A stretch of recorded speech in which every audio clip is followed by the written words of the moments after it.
हमें उस जानवर से बचा लीजिए दरोगा साहब, वो हमें चैन से जीने नहीं दे रहा। हुजूर, वो इंसान के रूप में भेड़िया है, उसके दिल में दया बिल्कुल भी नहीं है। वो लूटपाट ऐसे करता है जैसे लूटपाट करना उसके लिए खेल हो। आखिर वो है कौन जिससे आप दोनों इतना डर रहे हैं, और उसने आपके साथ क्या किया है? हुजूर, वो जानवर से भी बदतर है। वो एक लुटेरा है। वो इतना बेरहम है कि दर्द भरी चीखें सुनकर भी वो हंसता है। वो अब तक 7 कत्ल कर चुका है। अब वो हम दोनों के पीछे पड़ा है। हम दोनों व्यापारी हैं और व्यापार के सिलसिले में हमें दूर राज्यों में जाना पड़ता है, लेकिन पिछले कुछ दिनों से जैसे ही हम माल लेकर निकलते हैं, रास्ते में वो हमें लूट लेता है। हुजूर, हम दोनों आपके पास बड़ी उम्मीद लेकर आए हैं। अब आप ही हमारा आखिरी सहारा हो। आप हमें उससे बचा लीजिए, नहीं तो हमें व्यापार बंद करके घर में बैठना पड़ेगा।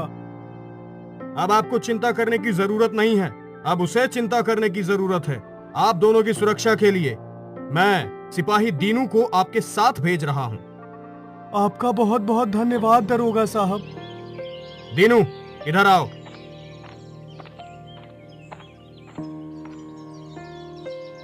इसे तो देखकर लगता है कि इसे ही सुरक्षा की जरूरत है। भला ये हमारी सुरक्षा क्या करेगा? आपने कुछ कहा क्या? नहीं नहीं दरोगा साहब, मैंने कुछ नहीं कहा। मैं तो कह रहा था कि सिपाही दीनू के होते हुए भला कौन हम पर हमला करने की हिम्मत करेगा। भाई जल्दी निकल चल यहाँ से, अगर वो आ गया तो उससे बचना मुश्किल होगा। हाँ, तू सही कह रहा है। तुम दोनों डर क्यों रहे हो? मैं हूं ना। अगर वो यहाँ आया तो उसकी खैर नहीं, लाठी घुमा के। कौन है जिसने रास्ते में बैलगाड़ी खड़ी कर दी है? ये बैलगाड़ी किसकी है? कोई है यहाँ? जल्दी से इसे रास्ते से हटाओ। तुम तीनों जल्दी से बैलगाड़ी को रास्ते से हटाओ, नहीं तो मैं तुम्हें हवालात में बंद कर दूंगा, लाठी घुमा के। अच्छा, तो तुम इस हवलदार को लाए हो अपनी सुरक्षा के लिए। अब बोलो, तुम तीनों क्या कर लोगे? तुम्हें क्या लगा था अगर तुम इस सिपाही को अपने साथ लाओगे तो मुझसे बच जाओगे? अगर तुम अपने साथ पूरी फौज भी लाते ना, तब भी तुम दोनों मुझसे नहीं बच सकते थे। हमें माफ कर दो, हमें कुछ मत करना। तुम्हें जो चाहिए ले जाओ, लेकिन हमें यहाँ से जाने दो। वो तो मैं लूंगा ही, लेकिन तुमने जो किया है तुम्हें उसकी सजा भी दूंगा, ताकि आगे से तुम ऐसी हरकत दोबारा ना करो। तुम क्या करोगे हमारे साथ? वो तो तुम्हें थोड़ी देर में पता चल ही जाएगा। पहले मैं जो करने आया हूं वो तो कर लूं। अपना काम तो हो गया। बाला, अब तो इन दोनों के पूरे कपड़े उतार ले। जब ये दोनों बिना कपड़ों के अपने घर जाएंगे, तब इन्हें पता चलेगा कि खुद को होशियार समझने का क्या नतीजा होता है। और इस सिपाही का क्या करना है सरदार? इससे मेरी कोई दुश्मनी नहीं है, इसे कुछ भी नहीं करना। छोड़ दे। बस, अब और कुछ मत उतारना। बाला, तो रुक क्यों गया? इसके शरीर पर एक भी कपड़ा नहीं रहना चाहिए। काका, तुम अपने घर जाओ, हमें से कोई भी तुम्हें कुछ नहीं करेगा। बहुत साल हो गए मैंने इस गांव की तरफ देखा भी नहीं। जब पिछली बार मैंने इस गांव को लूटा था, तब गांव वालों के पास बहुत माल था। अब तक तो इनके पास पहले जितना माल जमा हो गया होगा। जाओ और गांव वालों से सारा माल लूट कर मेरे पास ले आओ। और याद रहे, लूट पाट करने के बाद वही करना जो अब तक करते आए हो।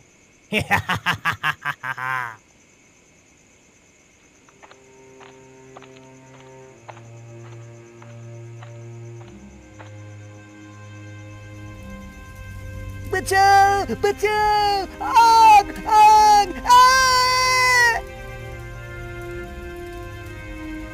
हमारा काम हो गया, अब चलो यहां से।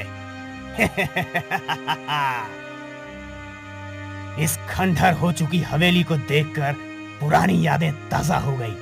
ऐसा लगता है जैसे वो कल रात की ही बात थी।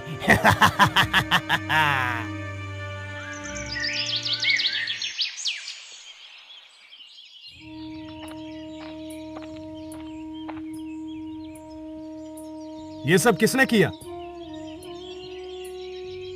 दरोगा साहब, ये तबाही उसी दरिंदे ने मचाई है जिसने सालों पहले हम सबको बर्बाद किया था। कौन है वो? क्या आप सब में से कोई उसके बारे में कुछ बता सकता है? हम में से कोई भी इसके बारे में कुछ भी नहीं बताएगा, क्योंकि अगर किसी ने भी उसके बारे में कुछ भी बताया तो वो फिर से तबाही मचा देगा। आप सब उससे इतना डरते क्यों हैं? हम सब उससे इसलिए डरते हैं क्योंकि वो जानवर है, और पिछली बार भी हमने उसकी शिकायत की थी, लेकिन उसका अंजाम ये हुआ कि उसने गांव में कत्लेआम मचा दिया। इसलिए आप यहाँ से जाइए और हमें हमारे हाल पर छोड़ दीजिए। लेकिन लेकिन कुछ नहीं, आप जाइए यहाँ से। हम में से कोई भी उनके बारे में कुछ नहीं बोलेगा।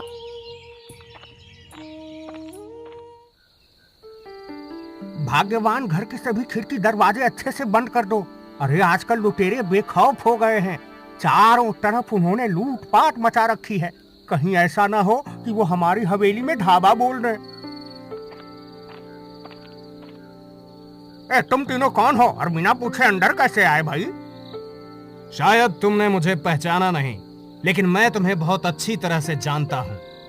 तुम मनोहर हो ना, इस गांव के सबसे बड़े जमींदार। हाँ, तुमने बिल्कुल ठीक कहा, मैं मनोहर ही हूँ। लेकिन तुम मुझे कैसे जानते हो? मैं तुम्हारे बारे में सब कुछ जानता हूँ। तुम किसी जमाने में पृथ्वी सिंह के नौकर हुआ करते थे, लेकिन आज सैकड़ों एकड़ के मालिक हो। तुम्हें ये सब कैसे पता? मैं तो ये भी जानता हूँ कि वो जमीन पृथ्वी सिंह की हुआ करती थी और तुम उसके मालिक कैसे बने। अरे आखिर तुम हो कौन और मेरे बारे में ये सब कैसे जानते हो? मैं उन्हीं पृथ्वी सिंह का बेटा हूँ जिन्हें तुमने धोखे से मरवाकर उसकी सारी जमीन और जायदाद हड़प ली थी। लेकिन कालिया ने तो पृथ्वी सिंह और उसके पूरे खानदान को मौत के घाट उतार दिया था, तो फिर तुम उसके बेटे कैसे हो सकते हो? मुझे ऐसा लगता है जैसे शायद तुम कालिया को यह बताना भूल गए थे। हम 4 भाई बहन हैं, इसलिए उसने मेरे माता पिता के साथ साथ मेरे 2 भाई और एक बहन की जान तो ले ली थी, लेकिन वो मुझे मारना भूल गया था। चलो ठीक है, मैंने तुम्हारी ये बात मानी कि तुम पृथ्वी सिंह के बेटे हो और कालिया तुम्हें मारना भूल गया था। तो फिर जब उसने हवेली में आग लगाई तो तुम उस आग से कैसे बचे? क्योंकि उस आग में तो किसी की हड्डी तक नहीं बची थी। मुझे जलती हुई हवेली से रामू काका ने बाहर निकाला था। तुम मेरी सारी दौलत ले लो, लेकिन मेरी पत्नी और बच्चों को कुछ मत करना। मैं यहाँ तेरी सारी दौलत लेने ही आया हूँ, लेकिन उसके अलावा कुछ और भी लूंगा। हाँ, बोलो तुम्हें क्या चाहिए, मैं तुम्हें सब कुछ दे दूंगा, बस तुम हमें छोड़ दो। अच्छा, तो फिर तुम अपनी और अपने पूरे परिवार की जान मुझे दे दो।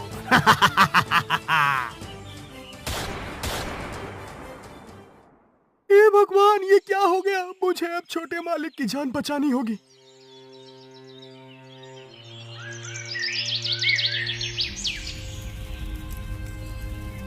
इस तरह रामू काका ने मुझे बचा लिया था।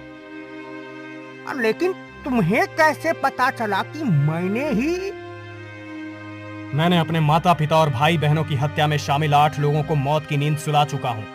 अब बस एक और आदमी बचा है, उसे मार दूं, फिर उन सभी की आत्मा को शांति मिलेगी। मेरी एक बात समझ में नहीं आई कि तुम्हें पता कैसे चला कि मनोहर भी तुम्हारे परिवार वालों की हत्या में शामिल था। वो सब मैं बाद में बताऊंगा। अभी जितना हो सके उतना माल लेकर यहाँ से निकलो।